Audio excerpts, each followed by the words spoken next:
Welcome to the Warrior Nine Podcast, episode 002. Yay! Round of applause, round of applause.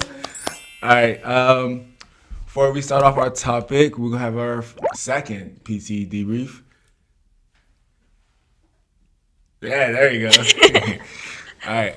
So with that, let's get right in. So how you feel? How you feel it went? PT today was definitely very challenging, but I thought it was a great workout. Craver hill sprints in Gotta general, love him. sprinting in general, great workout. Shakari Richardson, she's done it again. Yes, I truly agree. Hills, you gotta love hills, you know. Trying to prepare our cadets with running because the running portion does weigh a lot when it comes to PFA, and also working on forms, push-ups, and sit-ups. So I feel like this PT was very challenging and tough, but it was very much needed. Yes, it was great because we were able to sprint to work on our endurance and just the mental strength to really push through, even though it's really hard. And on top of that, we also worked on calisthenics, which is super important. So, I love calisthenics. So yeah, great job to our Biffos right there. So that'll be the end of our PT debrief. um, Okay, so let's actually start our topic of the day, which is. Do you want to tell our topic of the day? the topic of the day is day in the life of an AFROTC cadet. Daily Yes. routines, personal experiences. This is very important. I know it's like the main questions when you try to join the AFROTC. It's like, how is your life going to be as a college student and as a cadet with that? Even as just like a non-cadet, every time I tell people I'm in Air Force ROTC, they always ask me, so what do you have to do for it? And then I have to tell them 5,000 times. It's definitely like another job, I would say that. So props to those doing college work, top of ROTC work, and top of that's an actual job. Yeah. It's definitely a lot. So starting off with that, I will be going over the program years. So there's two types of how was it like division when it comes to there's two types of classes. I would say that. So there's the GMC class and there's the POC class. So with GMC class, those are your freshmen and sophomores. Those are AS 100s or some cases AS 150, and those are basically your freshmen, the newbies coming in freshman. And then for your sophomore year, you're classified as AS 200 or AS 250. Now you're probably saying, why is there 50s? Basically, AS 150 and AS 250. As myself, I came out as AS 250. You're basically not going in for 4 straight years. So to be classified as AS 100 going up to AS 400, it means you did 4 years. But with the 50, it's like you either cutting a semester off, which is the AS 150, or you cut a whole year off, which is the AS 250. So you just join your sophomore year. Yeah. So with that, there's also the POC class, which is the upper senior level. It's the AS 300s or some cases AS 500s. Those going to be your juniors. And then your last year, hopefully, your AS 400s is going to be your seniors. There are some cases where if any not technical issues, medical issues happens or other circumstances that prevents you from actually finishing your 4 years, you may come as 700 or as 800.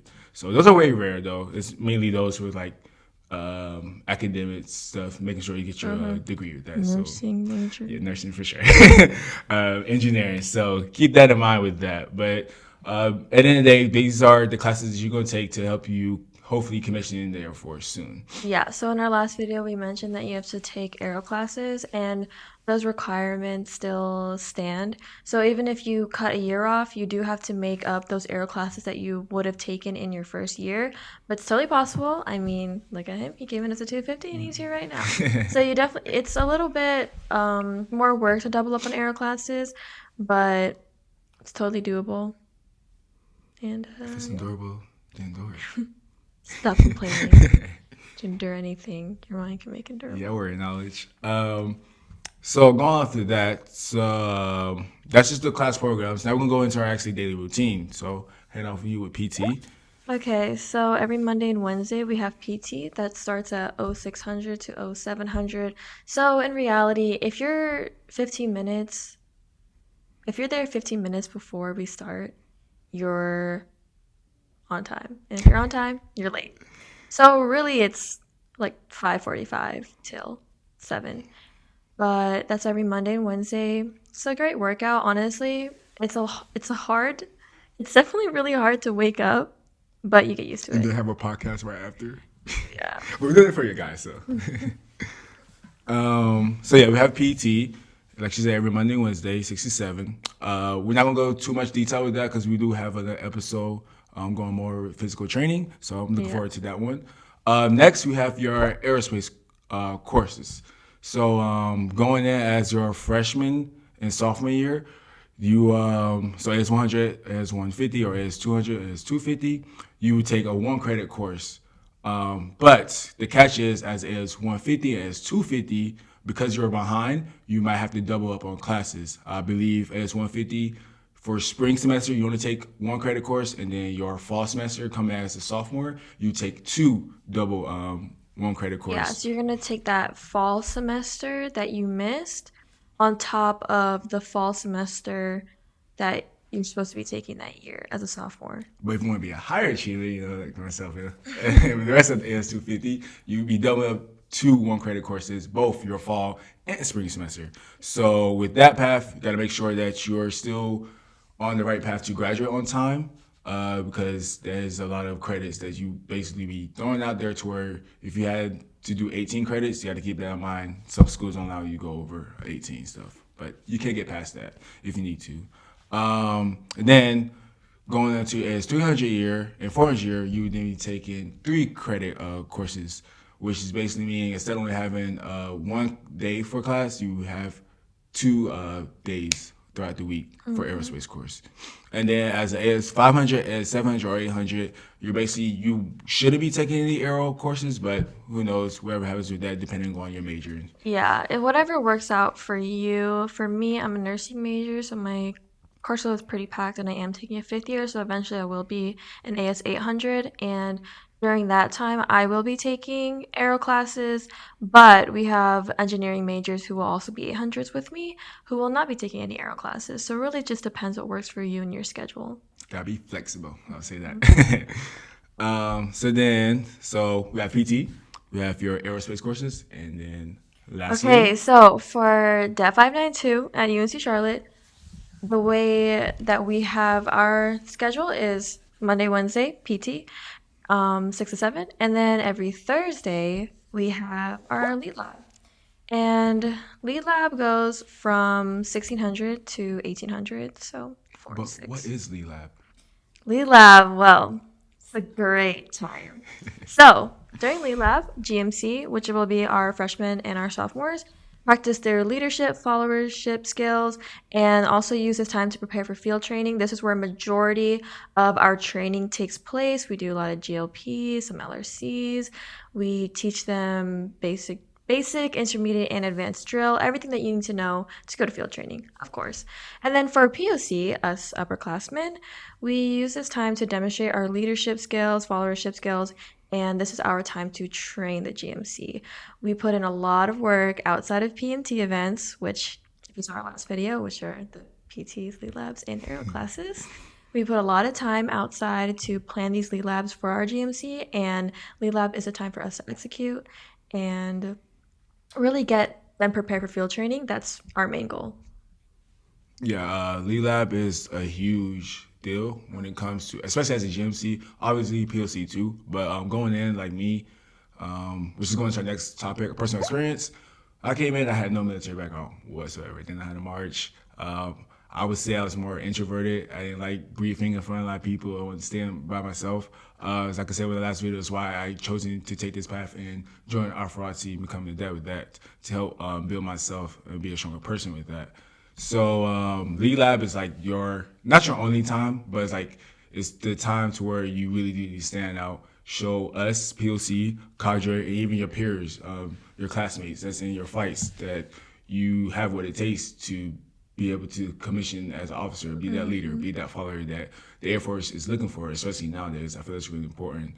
So yeah, personal experience wise with me, I feel like me coming as AS 250, I already knew that I was already set as a higher standard. I basically came at the same time she did. She came as Yes. AS 100. So we was basically the same, but just that 250 stamp title was like, hey, I'm not AS 100, I'm AS 250. Basically, I'm just AS 200. So it's like I have to put in the work. So me, I had to do a lot of breakouts. My peers and my flights, they had to help me prepare myself, watch a lot of videos, tried out for honor guard, help me with marching, getting comfortable with the uncomfortable. You hear that a lot, especially in our detachment. Yeah. Please get comfortable with the uncomfortable. I feel that goes with any job, to be honest. If you stay in one bubble and stay in the experience that you're comfortable with, you're not gonna be able to excel throughout it. But overall, I just feel like the people we have here in this detachment is just the culture we have here is really great, and I love it. And my experience has been great overall. Like I just kept on improving myself.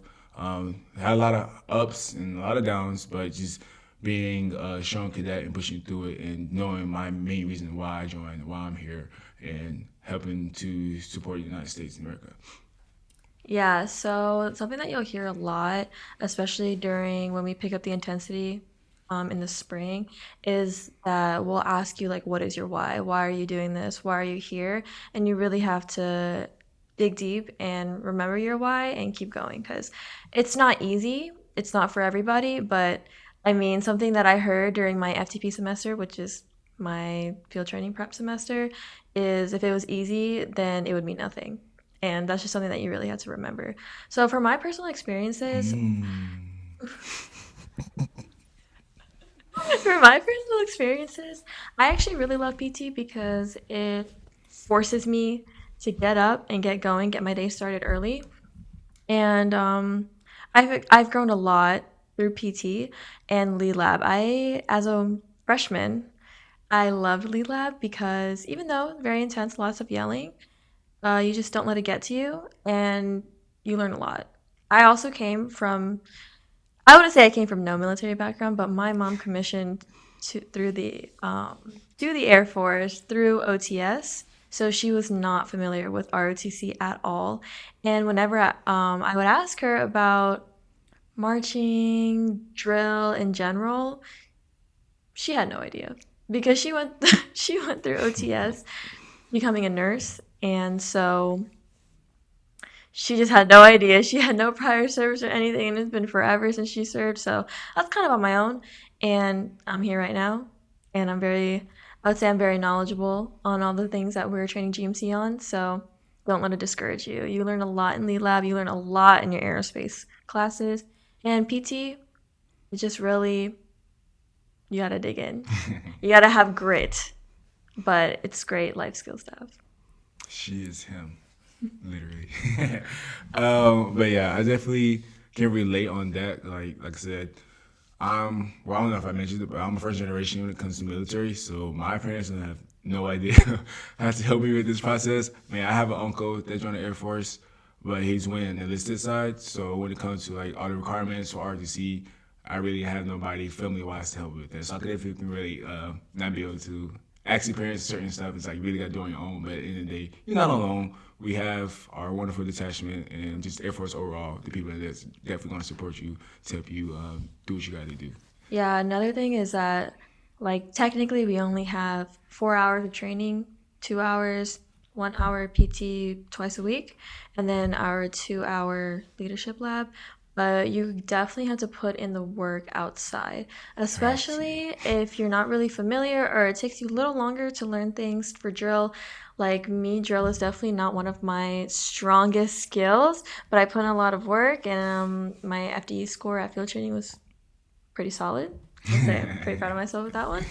And marching around my flight with at field training is you definitely have to put in a lot of work outside, and it can be very time consuming depending on where you're at as well, and even in the POC core, depending on your job, it's very time consuming.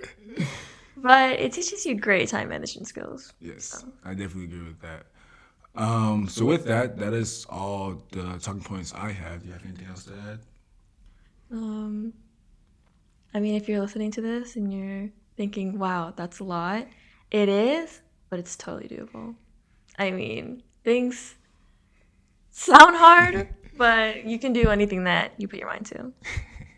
Corny, but true. That's very true. Technician, you have anything to add? Yes, no. No technician is falling All asleep right. right now. So with that, we're going to end off again. This is your first time watching us. I am Cadet Walker. And I'm Cadet Him. And you're watching the Word NINER podcast. Duh, duh, duh, duh. Yeah. I don't know if I did it right this time.